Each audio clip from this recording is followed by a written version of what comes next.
Happy Thursday. Happy summer. Happy summer camp. It's summer solstice today. Exciting. I wish our long day were not a rainy one, but it is what it is. Good to see you all. Feel free to eat lunch on camera if you'd like. No one's judging you here.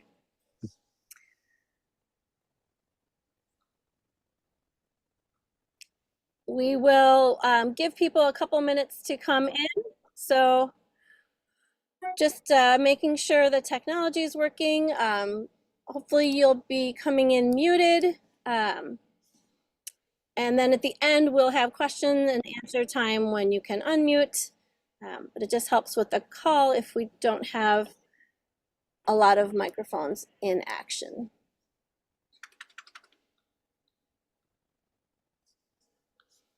Good to see folks streaming in. We had a really good response for this important topic today.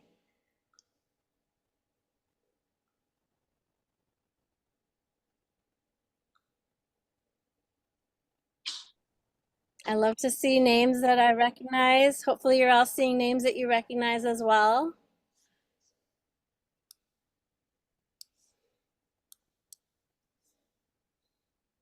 It's hard to believe we're so far into 2024 and we've been doing these webinars since 21. So that's a cool thing.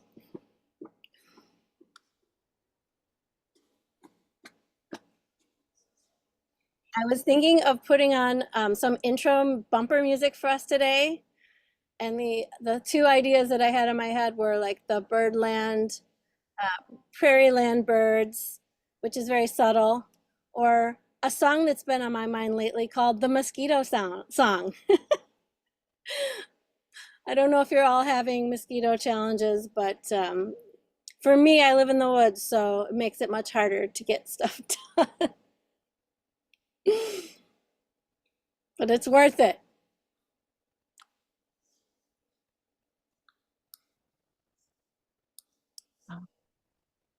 I love hearing that bell. Everyone joining. We'll give it like one more minute and then get rolling.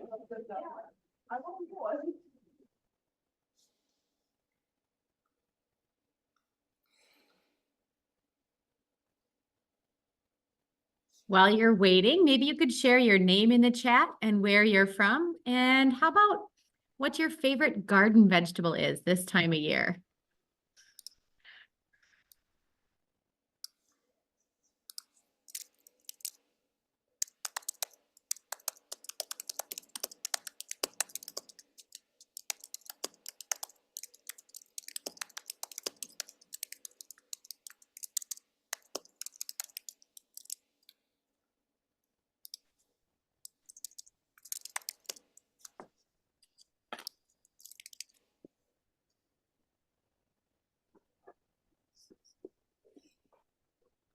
All right.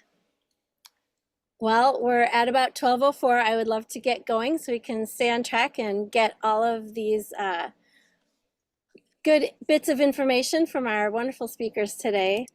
Would like to officially welcome everyone. Thank you for coming to WeWick Summer Camp. This topic today is regenerative organic agriculture, and we are really glad you could join today for the conversation. My name is Elena. I am the Southwest Regional Coordinator for WeWick, and we have a few other WeWick team members on the call today, although many are on vacation. So you're not seeing as many of the camp picnic table background, but those who are on the call, please put your hands up and wave. Thanks for our stalwart team here today. As I said, feel free to munch while we're on the webinar.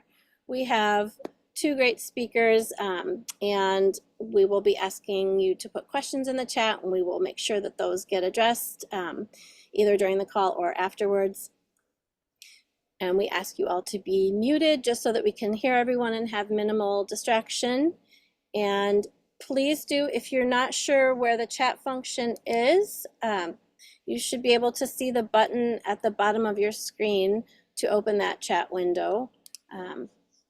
And feel free to answer any questions. Chris and Sarah will be working to answer questions from folks and keep track of the questions for the speakers. Thank you all for introducing yourselves in the chat. We're going to start with a quick introduction of WeWiC and some of our coming events, and then we will get going with our experts. And like I said, at the end, you can unmute and engage in discussion with our speakers, or we will also be working from a document where we will share out the questions that were put into the chat previously. With that, I welcome Esther to share some slides with us.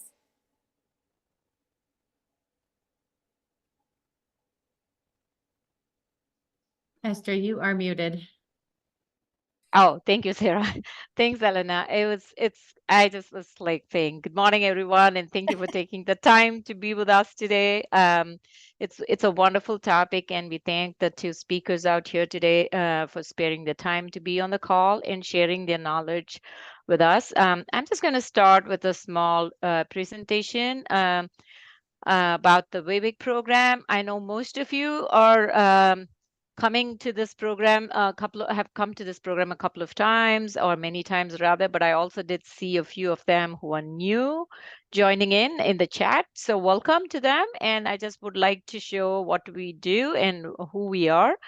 The WeWiC program is a program that's led by the Michael Fields Agricultural Institute in partnership with Marble Seed, Wisconsin Farmers Union, Renewing the Countryside, and the E-Resources Group. It's a program that is funded by the USDA Natural Resources Conservation Service out of Wisconsin. So I'll have to, let me put it in a.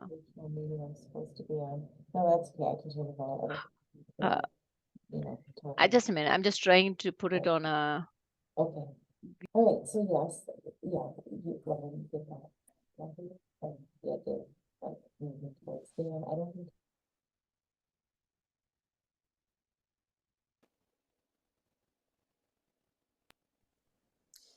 Esther, I'm trying to get the slide screen, and I'm not able to see that. Yeah, if you click the word slideshow. Yeah. Does that bring up the button? There you go. From the beginning, okay. Or from yeah, from the current slide. Okay, this is the team of the Wisconsin Women in Conservation team that's boots on the ground. You'd see Elena there. There's other coordinators who are Naomi Serrano, Alana, and Allison and Mercedes. They are working on the different tri-county clusters in Wisconsin. What does Wisconsin Women in Conservation do? We work with women landowners who farm, who are non-operators, who are beginning farmers, urban gardeners in different parts of the state. We provide a safe space to share stories and connect to one another. We provide that space for other women to meet one another who are passionate about conservation, and to find a network of peers and professionals to thrive with. We learn together about building a healthy soil and have technical support for conservation plans. If any of you want a conservation plan for your land, we are here to support you through the process. And we also build a local community to support and grow with. Therefore, collaboratively stewarding the land for our future generations. This is the map of the Wisconsin Women in Conservation, the tri-county zones where we are active at. The darker shaded ones are the places where we will have events like the learning circles in the spring and the fall, and the field day. The lighter shaded circles are where we worked for the past 3 years. There we meet through potluck lunches and also bus tours that's coming up there. So I just wanted to vividly call out these the counties that we are going to be working this year and the next: Trempealeau, La Crosse, Monroe, Dane, Rock, Jefferson, Green Lake, Columbia, Sauk, Eau Claire, Chippewa, and Clark. If you reside in one of these counties, please join us for the events that's going to happen through the year. The summer field days are happening now. I'm just going to give a quick call out of all the events that's going to happen now so that you can kind of have it on your calendar, plan to join us. We just finished the June 10th Summer Field Day. There's one coming up on June 26th in Janesville, and July 17th at La Crosse, and August 6th in Eau Claire. And then we also have the conservation bus tours. There's potluck events coming up in different parts of the state. Please go on to our website, www.wewick.org, and you can see all the events that's listed there. Register for the ones that you are able to join us. The summer lunch series, we're going to have the one that's today is on regenerative ag. The one that's coming up next month is on prairies and pollinators. And then in August, we'll be talking about cover crops for a healthy soil. We also have educator happy hours coming up in the state. If you are an educator and you live in one of these areas, please plan to join us and have and it's a place of networking and sharing about conservation. The other fall learning circles that's coming up is in September and October. Those will be put up on our website very soon. As of now, they're not active. The fall educator meetup, these are the educator meetups that's happening on the on Zoom. We have 2 webinars, one in the spring and one in the fall, apart from the happy hours. The next one is being planned to happen on November the 14th. And that's a quick overview of all the events that's up there. And I ask you to join our listserv and also go visit our website for any more information that we may have. So with that, thank you for joining and welcome you all once again. And I'm going to hand over the mic to Elena. Thanks, Elena. Thanks, Esther. So before I introduce Lea, we wanted to ask a poll question of all of you, and it didn't really fit in the poll. So we're asking you to add a thought to the chat regarding, if you farm or ranch, do you have any of these certifications? If so, which one? And what was your motivation to seek out those certifications? That will help Lea get a feel for who is in the audience. So our resource person today, without further ado, is Lea Vereecke, and I hope I'm saying your last name right. She is an organic agronomist and regional manager with Rodale Consulting Services. Lea grew up on a grain farm in Northeastern France and earned an MS in agronomy and agroecology before moving to the US in 2016. For the following 5 years, she was a research specialist with Dr. Erin Silva at the University of Wisconsin-Madison. There, she oversaw organic research projects on various topics, including cover crop-based reduced tillage systems, cover crops, row crops, small grains, and industrial hemp production. She joined the Rodale Institute Consulting team in January of 2021 and is thrilled to work for a renowned organization as an organic agronomist and regional manager. She has always been fascinated by sustainable agronomic crop production, and keeping strong relationships with farmers continues to motivate and inform her work. Welcome, Lea. I am pleased to have you with us, and please share your slides when you are able. Thank you. Sorry I made you say agronomy so many times. It's a really hard word to say. It's not really fair. Okay, so can you confirm that you see?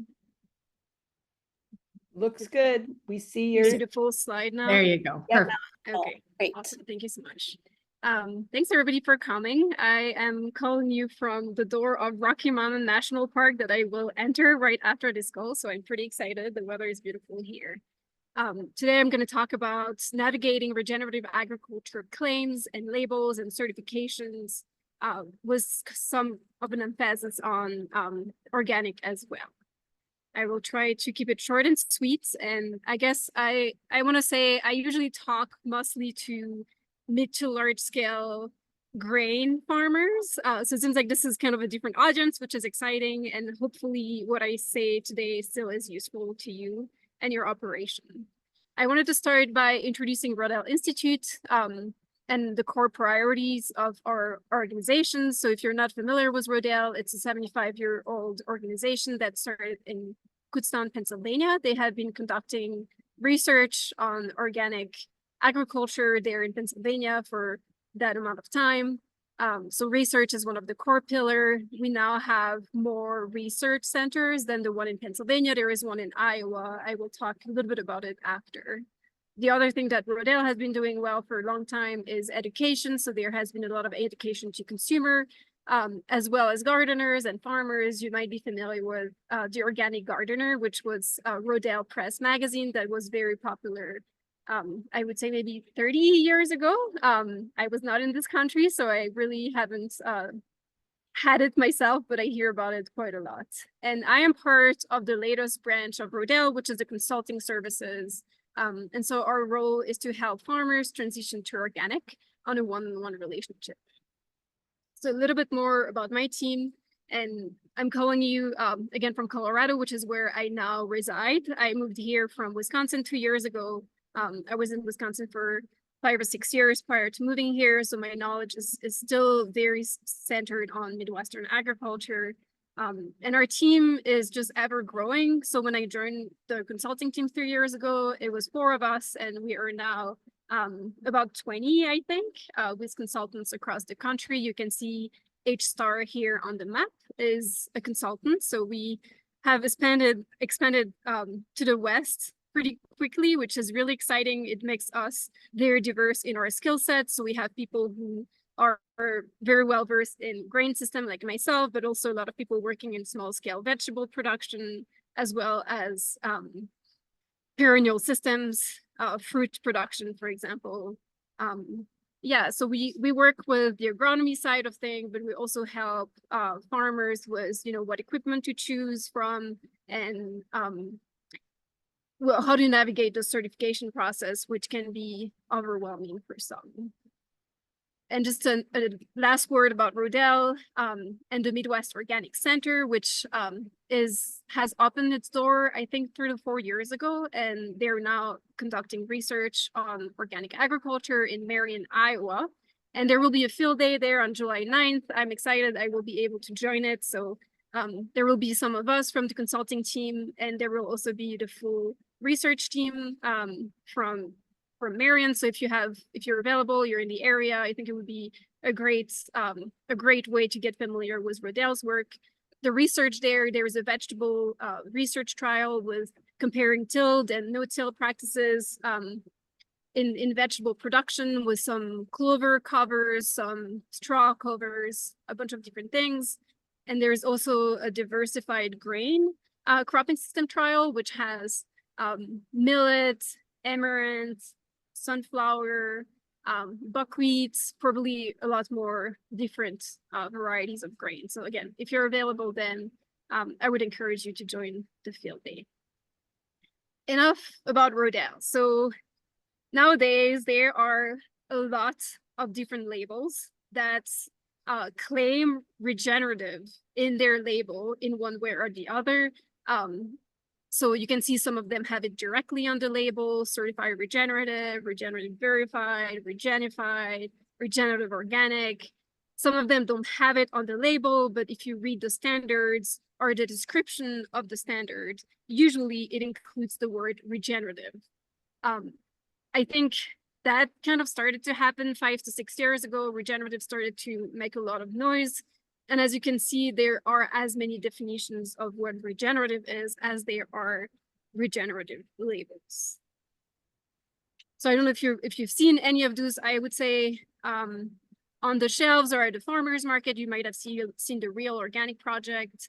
The Regenerative Organic Certified, which is the one I will do a deep dive in, is also making it to the supermarket shelf. So it's starting to hit consumers. So I guess I'm talking to you as a farmer, but also as a consumer, trying to explain, untangle. And I don't mean to pretend that I know everything about all those labels, because there are just so many of them. So if we take a step backwards and we think about what does regenerate mean? So coming from a Latin-based speaking country, France, the Latin root means created again. So that's what literally regenerate means. So creating again. So if we think about farming and creating something again, I think my mind first goes to soil. What have we been using and have we been kind of destroying, and we would like to create again? So there is a lot of emphasis on building soil health and increasing soil carbon. And I wanted to show this project. So this project is called The Soils Revealed. I'm not sure if I put a link to this in the link page, but if you can easily Google Soils Revealed and you will see this map and you can play around with it.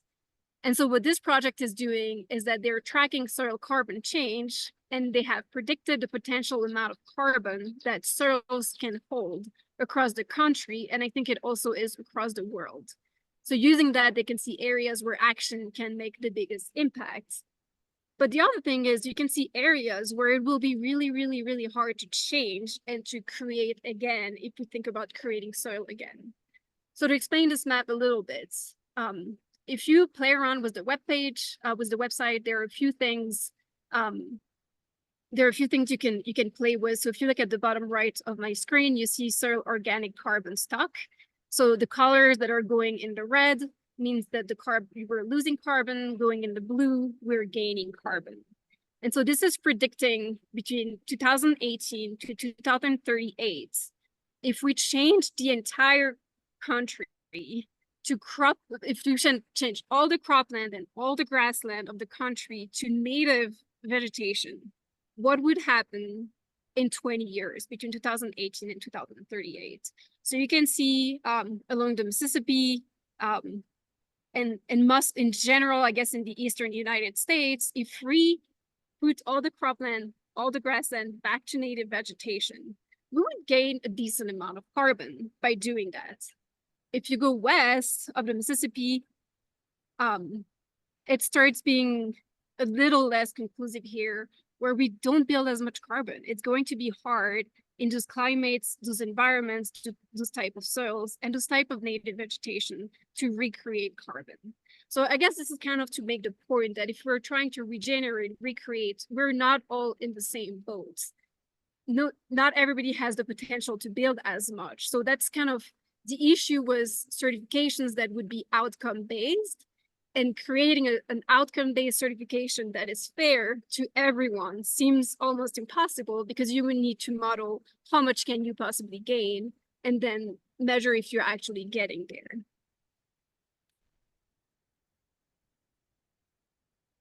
Another, so that was like a very soil-centric approach of regenerating.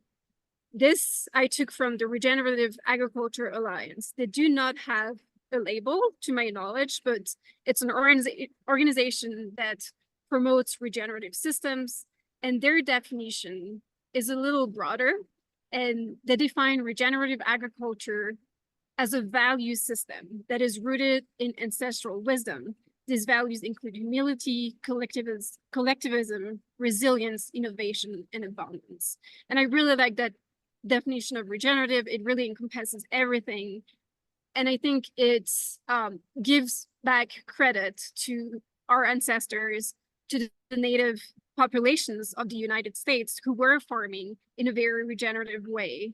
And so that organization is promoting a system that has, you can see, I like this illustration with all the different canopies, the upper, the middle, the lower, the perennial ground cover, the grains that are sprouting, the chickens that are pecking around, and then some annual crops to feed the population. So this is a very beautiful, you can see the spiral, it's all circular, everything comes back to the ground. It's a really great system. Now, I think that scaling this up at the level of the country might be quite complicated. So I think if you're a smallholder, thriving for that is really fantastic. And I think at the larger scale, we should also thrive for that. But there might be some steps we might have to take to get to that full holistic system. So one, and I hope it's not going to sound like a sales pitch, but one of the certifications that I think can work to get people there step by step is Regenerative Organic Certified. So here we see again, it encompasses 3 different aspects of the farm: the soil health, the animal welfare, and the social fairness, which I think if we call a system regenerative, it has to take into account those 3 aspects of farming. It cannot be only about soil health, because it's forgetting about the people, it's forgetting about the animals that are on the land. So I'm going to dive a little deeper in this regenerative organic certification later. But first, I wanted to set the ground with the USDA organic certification, which is the first step to becoming regenerative organic. So very short history. That certification is really kind of recent. So in 1990, the Organic Food Production Act was enacted, and it mandated the development of uniform national standards for organic products. 10 years later, the National Organic Program was established. It's ruled by the USDA, and it started having consistent national standards for organically produced foods in the United States. So it's only 24 years old, which is pretty young for a certification. The way it works, basically, so we have the USDA that administers the rule through the National Organic Program.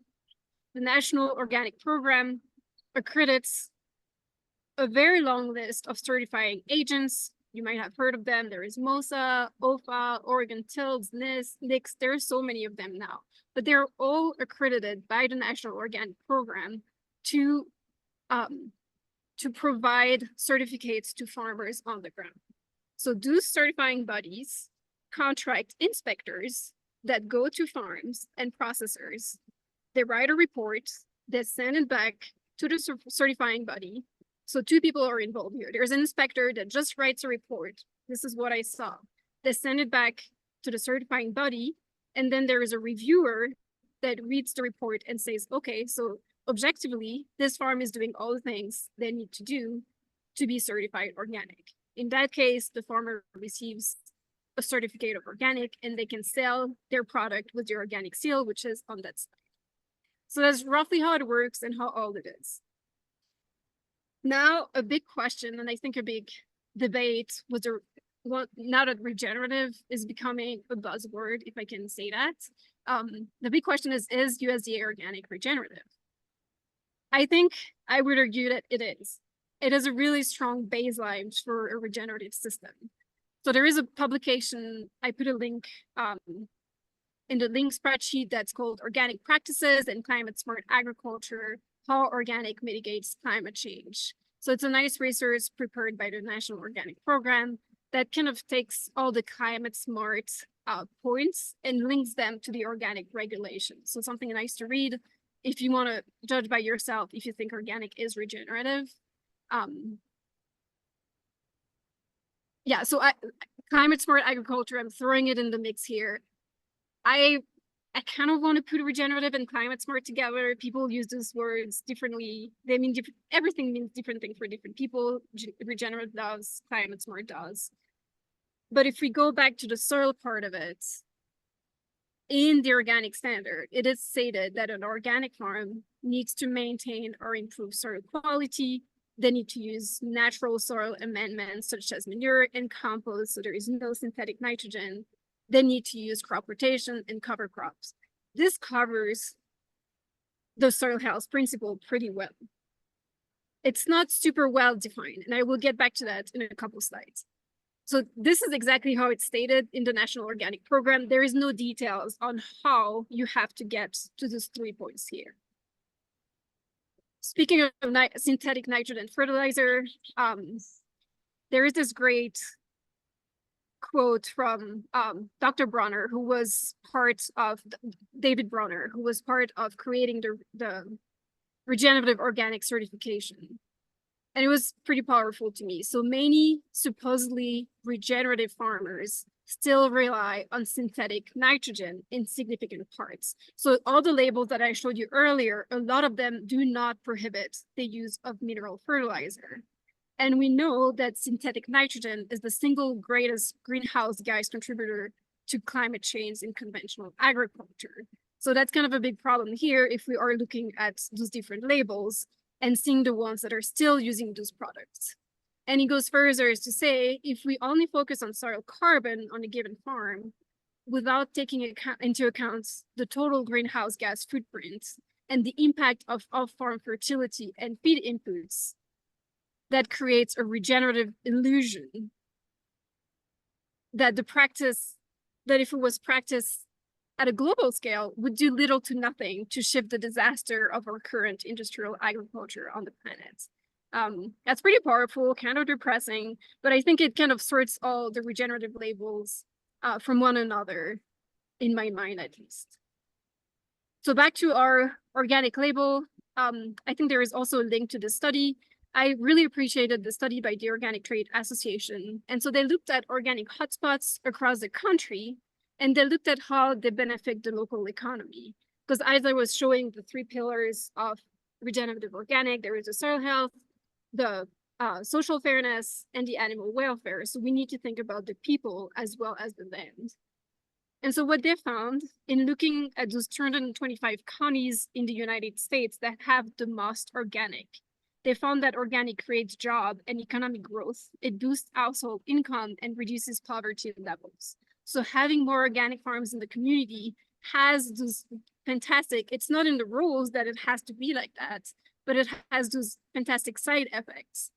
Again, it increases the median household income by $2,000, lower a county's poverty rate by as much as 1.3%. So those great side outcomes of having organic in your community. So back to our regenerative organic certified, I'm kind of going back and forth between scales here. But if we refocus on the soil and the land itself, my 3 favorite rules, and I think the regenerative organic standard, there's also a link for that in the link spreadsheet. As much as I don't think most farmers should certify their farm regenerative organic at this point, because there is not a strong market incentive to do so, I think the standard can be used as a really great North Star. And I think it can help scale up regenerative organic pretty significantly. So this first rule is one of my favorites. The operation shall aim to cover land with living vegetative cover year round. So if you remember, organic has something along those lines, but there is no specific guideline. Here, if you see at the bottom, so regenerative organic has 3 different levels of certification: bronze, silver, gold. And as you go through it, and you have to go through all those levels, there are specific numbers. You have to have 25 to 50% of your ground covered year round. It goes up to 50 to 75, and then 75 to 100. So that's what I like. It builds off of the organic and puts some stronger guideline and stronger standards on it. Same with the second rule of the ROC, Regenerative Organic Certification. The operation shall demonstrate the use of crop rotation or perennial system. It's also in the organic regulation, although again, in the organic regulation, there is no specific number. Here we're starting with you have to have 3 crops, 4 crops, 7 crops.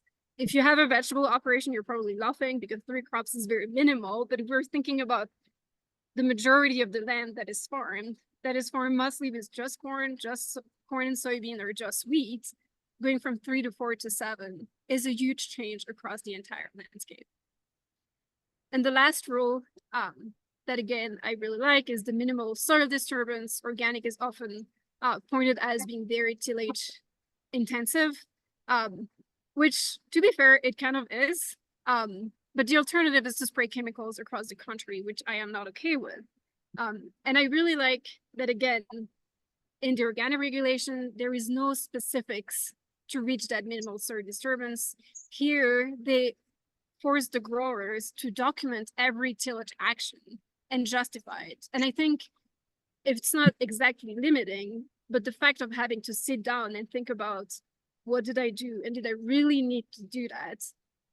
And if that situation presented again, was there another way to do it? Is a really good thing. Since my understanding is that a lot of people in the audience are probably selling direct to consumer, which is the case for Michelle, who is gonna talk after me.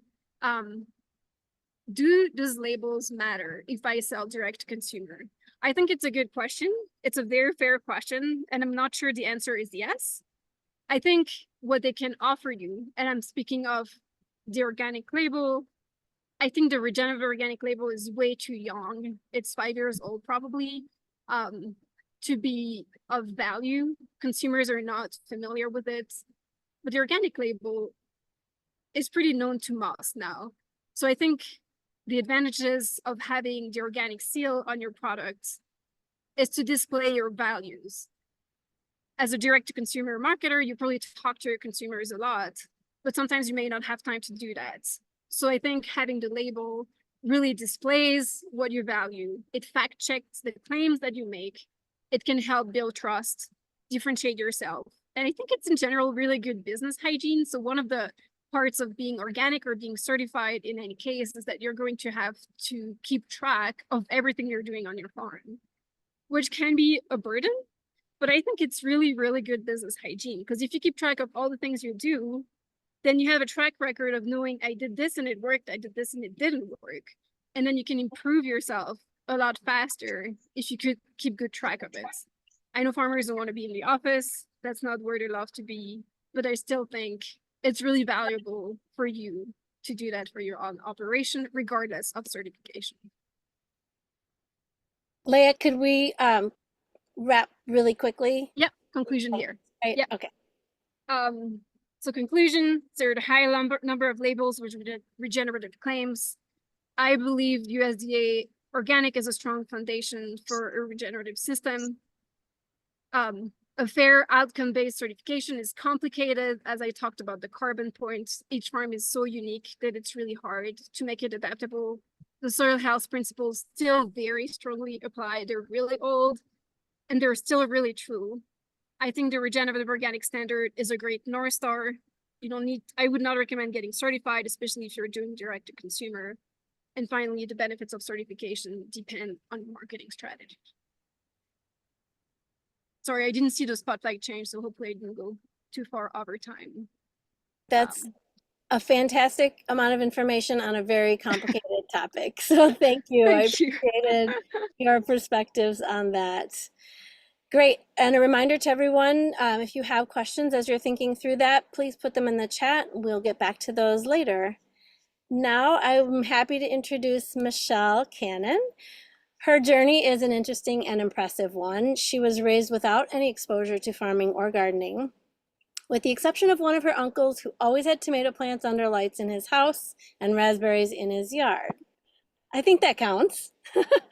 When Michelle met the love of her life, Larry, he wanted a garden. So together they put in a huge garden with over 100 tomato plants.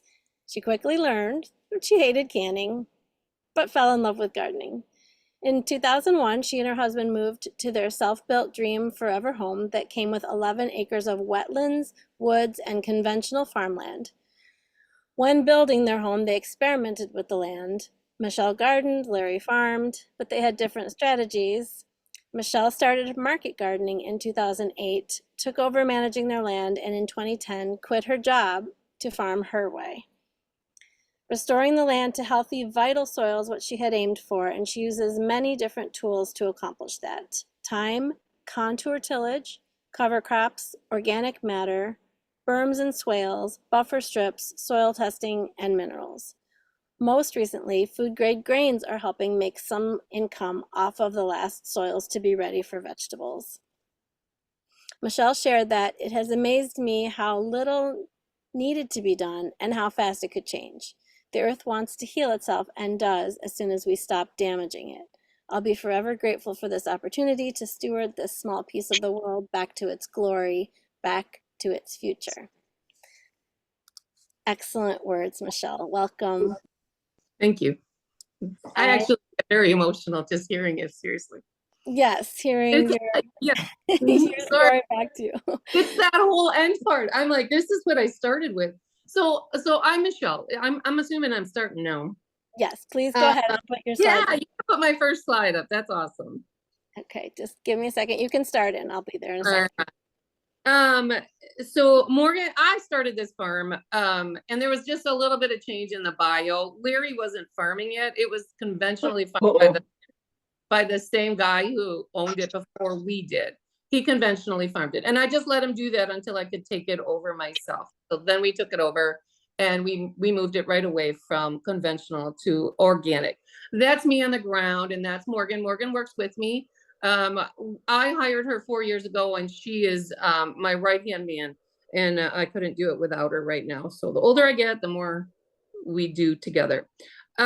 We grow vegetables. So I know some of you guys are here without a vegetable farm. This is going to be from my perspective, and so you need to know that. I will try to reach around and find other perspectives as we go. But for what I know vegetables. We grow vegetables every month of the year using high tunnels and some extended crop strategies. So you can turn to the next slide. Who's doing it? There you go. This is what we do in the winter time. That's my high tunnel, one of them. We try to have food year round for people. It's not all the same food. It's very, very seasonal. And there's, you know, baby pak choi and leeks and kale and all kinds of stuff. And we keep it going for people. You can put my next slide up. Because we sell it off of our farm from this little place right here. This is a little farm store that was opened in 2020 when COVID hit. And I didn't have a winter market anymore, and it was winter and I had a greenhouse full of spinach. We decided that we would just open our prep house where we actually washed our vegetables and stored it for market. We just opened it up. I actually stored all my tools in there at the same time. We opened it up for customers to come night and day on purpose, because no one wanted to be in the same building with another human being. So we just let it be self-serve on our system and keep a cash box in there, and everything's open with, please, notes everywhere saying, hey, this is how you do it. So you can put my next slide up. I found it really exciting when she told me that the Latin for regenerate was create again, because when I took over this land from the farmer, and you can see his field behind all of my fields, he had all of my fields as well as his over there. And I took it over and I said, I just wanted to get as close to its created consistency as possible. I wanted to let it go back to where it had started. And I wanted to do that as quickly as possible because I did need to earn money on it. So it didn't take all that long. I said, it didn't really take all that long. I just had to allow it to not be killed every, 6 months. So every 6 months, no one's running over it with anhydrous ammonia or chemicals. And it really did respond. Within 2 years, it smelled like soil again. And I was growing beautiful crops off of it. Some of the strategies that I use to be regenerative are a lot of the things that Lea was talking about. The soil is almost always covered with something growing, with roots in it. And we have used a few extra strategies. So you can see in this photo that there's some contours. You can see some land that curves around. When I started doing it, all the rows were going the same direction, up and down hills, and I was losing a lot of soil to erosion. One of the first things I did was get somebody in there to create some berms and some swales so that the water couldn't rush down the hill. And we started to till it across in that kind of a curve that the land has so that it wasn't consistently rolling downhill every time there was loose soil and we got a heavy rain. Heavy rains right now, the way we stand, which is just 2 or 3 years from this picture, does not tend to move soil anywhere except like kind of in its same place. If I have just planted something and so it had a tillage event before I planted it, you will see soil that sort of just jiggles around on top, but it's never running down hills anywhere. I so appreciate that. One of the other things we do is we just don't worry too much about weeds. We let some of that stuff be. If it's not inhibiting my crop too much and it's got roots in the ground, it's not gonna kill me to let it stay there. It's a little ugly. People aren't used to seeing that. We're used to seeing veggie porn. Everything looks perfect. If I had 200 people here, maybe I could get everything to look perfect, but I can't at this point. That whole field behind my house, you can see that little light green thing, that was cover crop, that was mowed. Thank you for the little arrow, that's awesome. And that's my little shed from there. And the high tunnels are something that people can think about. It is a sustainable, according to the government, a sustainable thing that you can do, and they give money from NRCS to do that. I didn't ever get a high tunnel from NRCS, even though I applied, but I do have high tunnels. I don't know how sustainable they are. If anybody wants to talk to me later about that conversation, we can have that.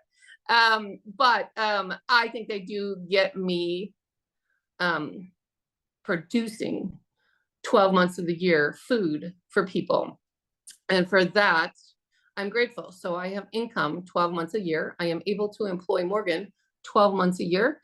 I have customers being fed healthy organic food 12 months a year. Can you go to the next slide? Oh no, wait, stay there. So, don't go back that far. There. See, go back to the next one. So back in this corner, on the very top left-hand side, it's okay. There was some wetlands down there, and we worked really hard to make sure that all stayed clear. Here you can see the contours fields a little bit better, and the high tunnels. You can go to the next slide, thanks. What you can't really tell from this picture, but it's there. See how the white Dutch clover down the middle? That's the swale. And then the berm is on the other side. This is a feature that solves a lot of problems for me. This is a big swale. It is actually hugelkultur, which, if anybody knows what that means, it's basically where you bury wood trash. So it's branches and trunks of trees that really don't have another use. And I buried them in soil, and then I covered that with wood chips. And then this spring we planted a ton of trees in there. Now you can see the weeds are taking it over, but those trees will be there. I have chestnut trees, apple trees. I have a peach tree. I have a lot of evergreen trees. Those trees are all going to be a food forest, a windbreak, an insectary for insects, and at some point they'll feed me and my family. And there's my garlic field right into the right. It was cultivated once after this picture, so it looks a little bit better than that, but I don't mind, honestly, the looks of that. When I'm ready to harvest my garlic, I'll go with an undercutter through there, and we'll be able to pull the garlic right out, and it'll be beautiful. It's growing beautiful. To the right of that, in the very top corner, you can see the brassica beds. There's all broccoli, cauliflower. Yep, thank you. And kohlrabis and kales all in there. One of the things that no one talks about with regenerative, we all give it time and we give it the help that it needs by doing these big things, by not killing it, by giving it a chance to withstand erosion, and by planting things that are deep rooted. That's all good. I have discovered over my time trying to reheal this land that it does need some things. We've mined our soil for so many years in conventional agriculture. We just keep taking out crop after crop after crop. And now lately, the big thing is taking off all of the biomass. So if they're planting corn, even the corn stalks are taken off and fed out to cattle.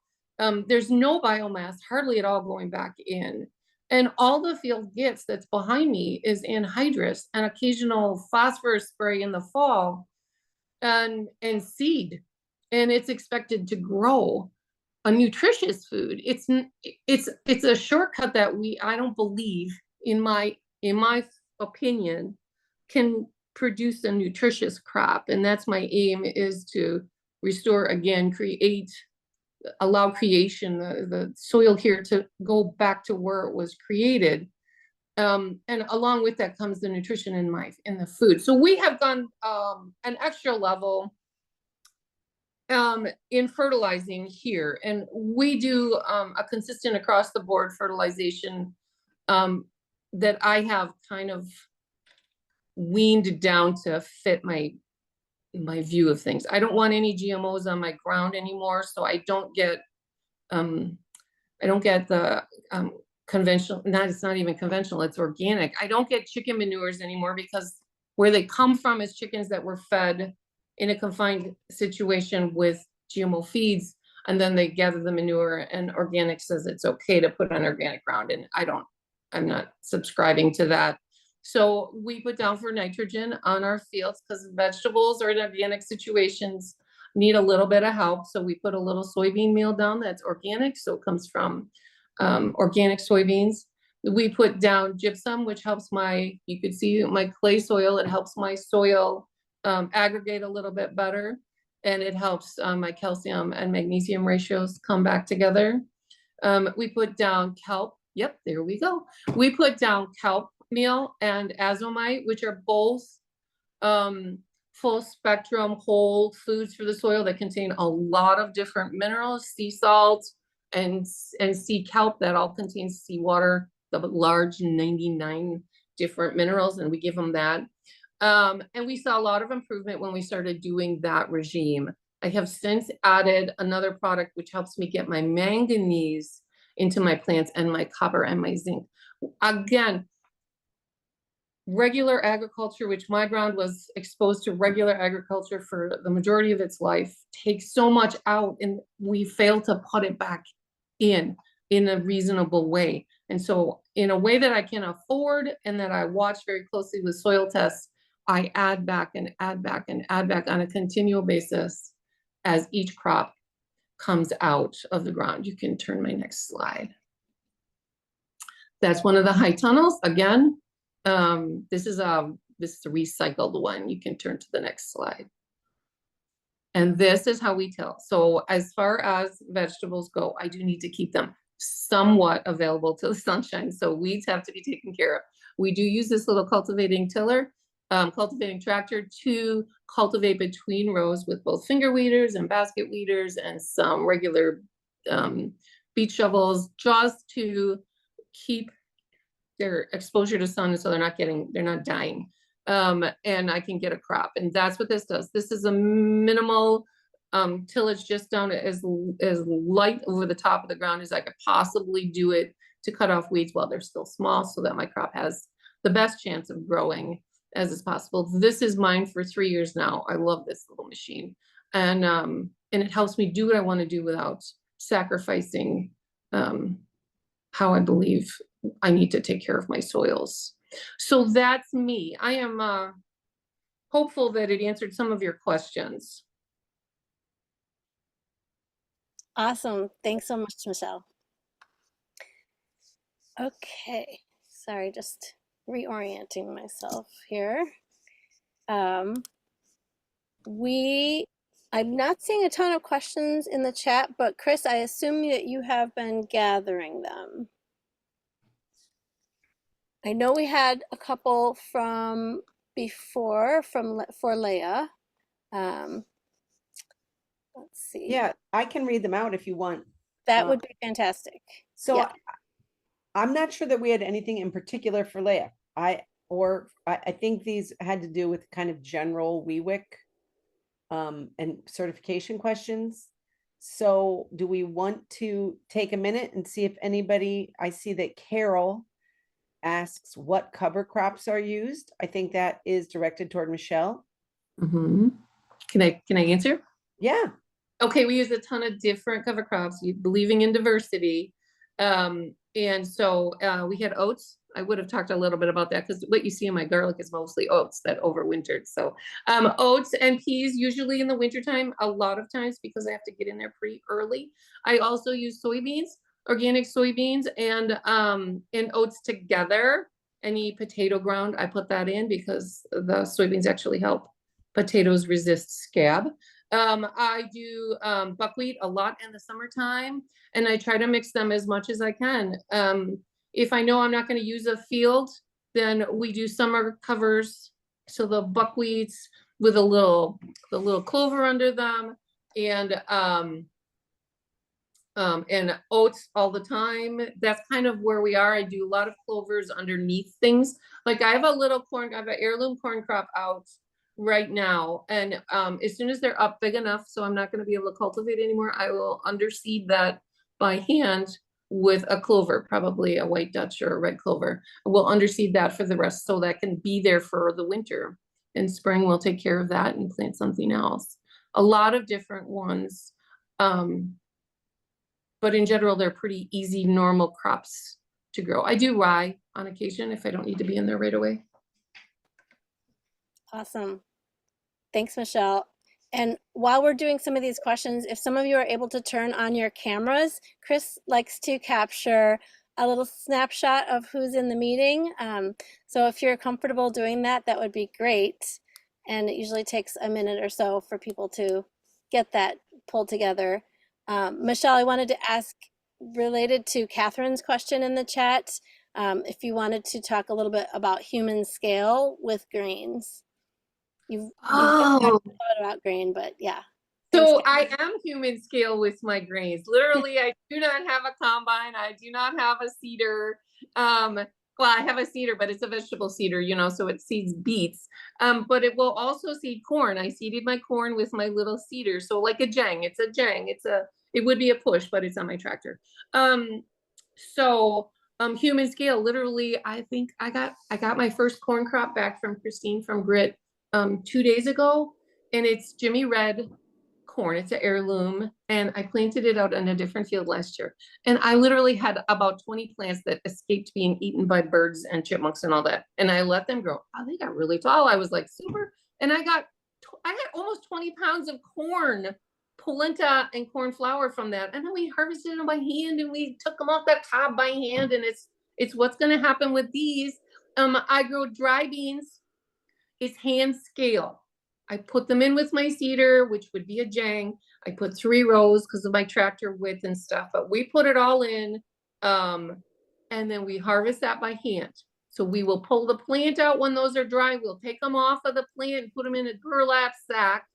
Those go in the basement, and they just sit there drying for the rest of the winter. In January or February, we go down and we hand thresh those. We stomp on them with our little feet, and then we pour the bucket of stuff in front of a fan, and then we do it again, and that's how we thresh our dry beans.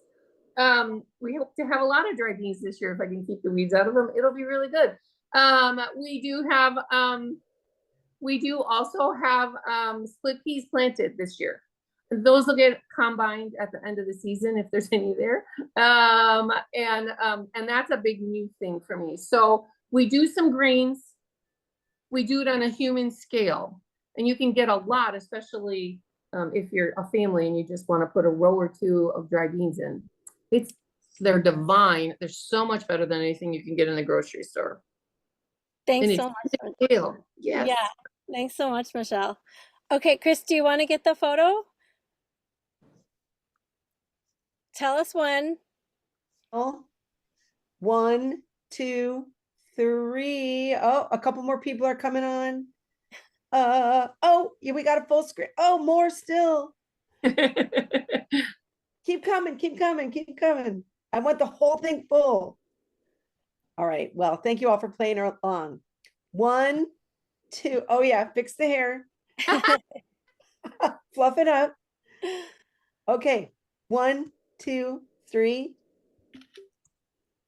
Thanks, Chris. Wonderful. Thank Yeah. you. While we're breaking from discussion, just wanted to remind everyone that we have summer camps coming up in July. Astrid mentioned these, but to check out our upcoming events on the website to get a closer look at what each of those are. And also stay tuned for the bus tours, which is a brand new thing for WeWick that we are embarking on in all of the regions this year. If you're not aware of the podcast, we have fantastic conversations that Chris has had with a variety of really creative and devoted women landowners.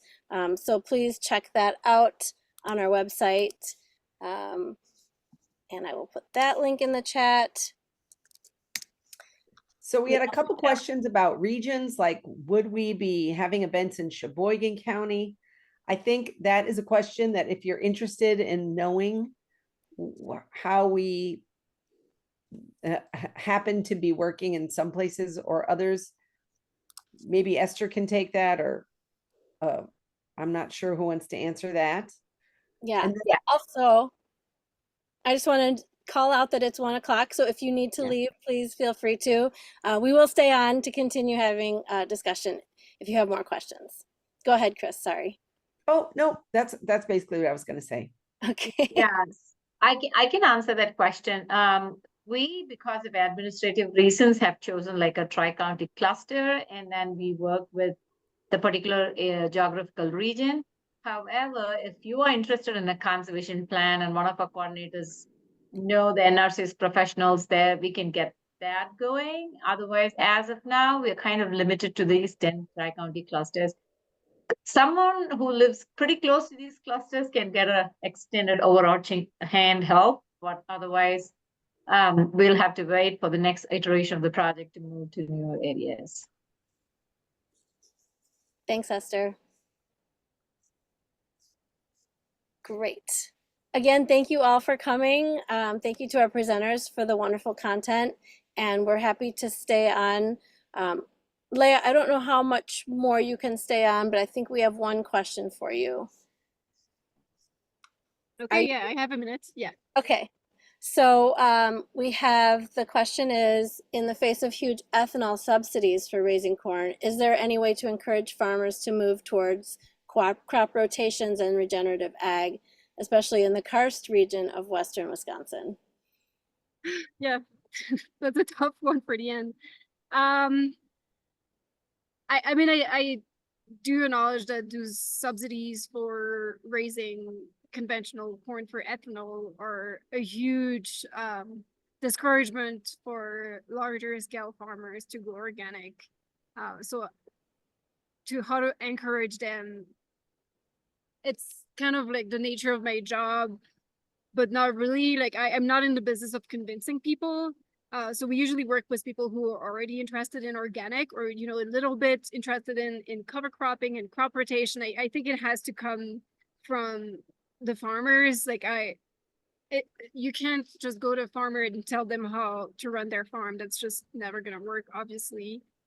So get them exposed. I feel like there are a lot of watershed events that show different practices, encouraging people to attend those events, being exposed to a different way of farming. I think it can take a very long time. If I think about the people I work with, sometimes, you know, I meet them and then only 2 or 3 years later, they're ready to actually implement new practices. I think it's good to approach from a place of understanding why those farmers are doing what they're doing. It's just a business model that they have, that they know works, that is for them the way to do it, and being scared of changing completely to a fully different system that they don't know anything about, they don't know if it's going to be profitable, can be really hard. So when having conversation with farmers around you, I think approaching from a place of understanding as opposed to a place of, let me tell you how to farm, always yields better results. Thanks, Lea. That's great. And I love the idea of inviting people to experience how it is being done creatively on a variety of farms to protect water, and in ways that are beneficial for the land, that they can potentially see other than just the dollar. All right. We still have a good group on. Any other questions that people want to unmute and just call out? Someone asked a question about how you get certified as a master composter in certain counties. Is anybody on from Extension who could answer, like, can you jump to the county next door, or we can do some research on that? Oh, Chris, this is Ann. So can you hear me? Yep. Okay. I asked the question about that, and I also asked the question about Sheboygan County, because I don't know, this year, just with where the different events have been, they're quite far, you know, so it just makes it hard to get to things. But like I was going when they were up around like the Green Bay area, but you know, so anyways, I would be interested. I've been working with my county. Like I have already a conservation plan that I worked on prior to like knowing you could do it through this organization. Okay. I did one with the DNR, but the thing about the master composter, I believe that all the extensions in Wisconsin have let it go. That I contacted Madison. I tried to find out like why you still support Master Gardener, why don't you support Master Composter? So I ask anybody and everybody because I'm trying to figure out how to find access to it.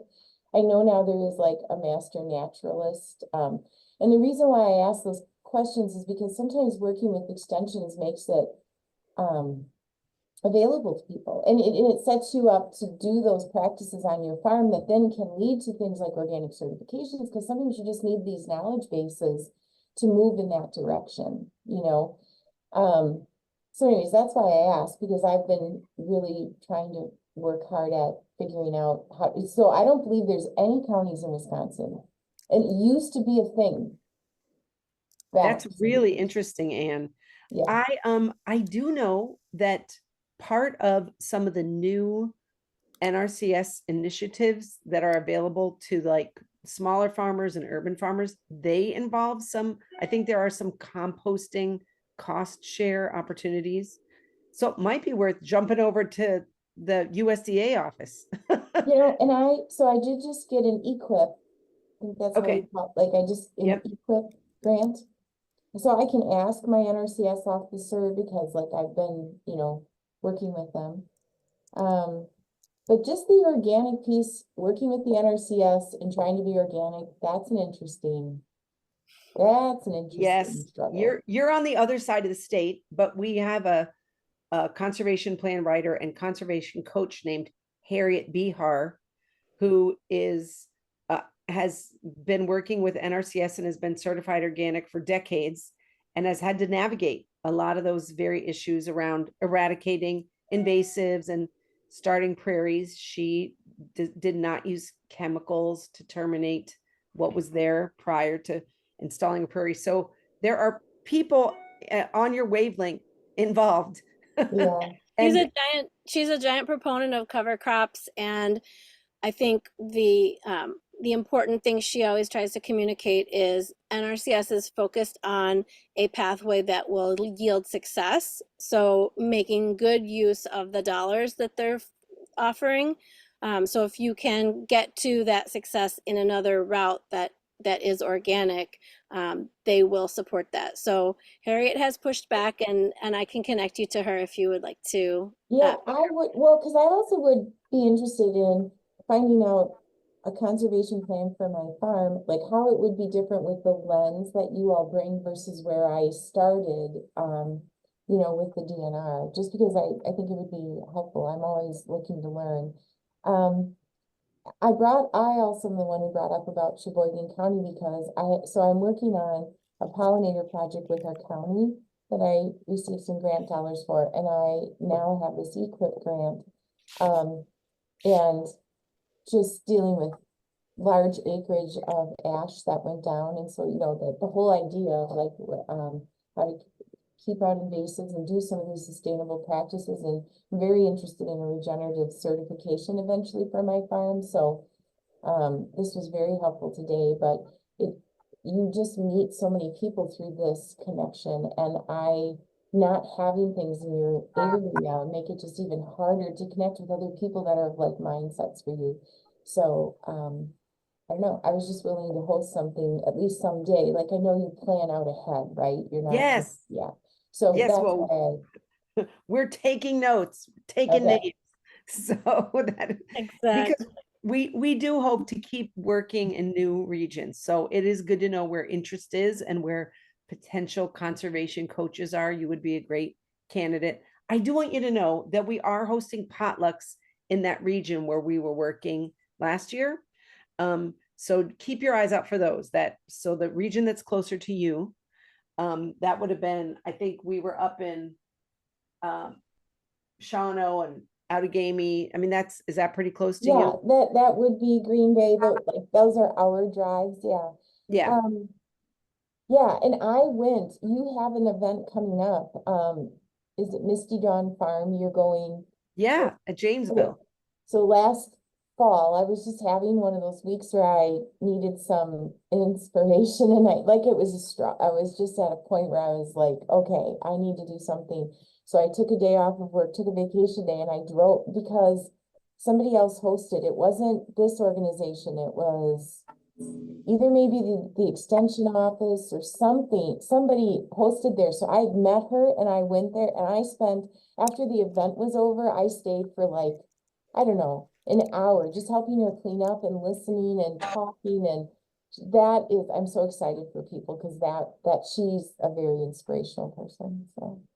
Well, I think every field day we have, we just realize what gems that, what kind of amazing rock Right. stars are out there. But like, for example, but for that one, that was like south of Janesville or something. Oh my God, it was hours and hours. It was just, but I'm glad I did it because I met at that event, I met Matt, who is a forester who was willing to help me work with my NRCS office to do this equip grant and to do it organically. And he stayed connected to me. He's great with email. So, it was worth the hours and hours of driving because I found people who were at least willing to listen to my craziness about organics.